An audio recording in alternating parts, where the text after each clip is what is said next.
అయ్యా చంద్రశేఖర్ రెడ్డి గారు, నిన్ను ఎమ్మెల్సీగా ప్రజలు గెలిపించుకొని ఎడ్యుకేషన్ సంస్థలకి, అదేవిధంగా లెక్చరర్ టీచర్స్కి సంబంధించి గ్రాడ్యుయేట్ విద్యార్థులు అందరూ కలిసి ఓట్లేశారు నాయన. నువ్వు చదువుల తల్లికి ప్రతినిధిగా పనిచేసేటువంటి వ్యక్తి కొంచెం సంస్కారంగా మాట్లాడితే చాలా బాగుంటుంది. నీ ఇన్స్టిట్యూషన్స్ అన్నీ ఏ స్టేజ్లో ఉన్నాయో నీకు తెలియదు నాయన. ఇంకొకరి జీవితాల్లో ఏలు పెట్టే ముందు నీ జీవితం ఏందో, నీ కథ ఏందో, నీ ఆస్తుల విషయాలు ఏందో, నీ కాలేజీలు జరిగిన ఆడపిల్లల మానభంగాలు ఏందో నీకు గుర్తు మర్చిపోయాను ఆయన. నువ్వు 10th క్లాస్ పేపర్లు, ఇంటర్మీడియట్ పేపర్లు లీక్ అయిన కేసులో ముద్దాయిలుగా ఉన్న విషయం నువ్వు మర్చిపోయావు నాయన.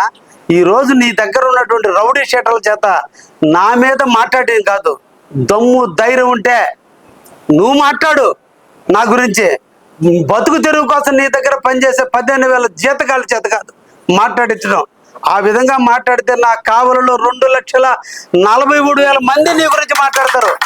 2,43,000 ఓటర్లు మాట్లాడతారు.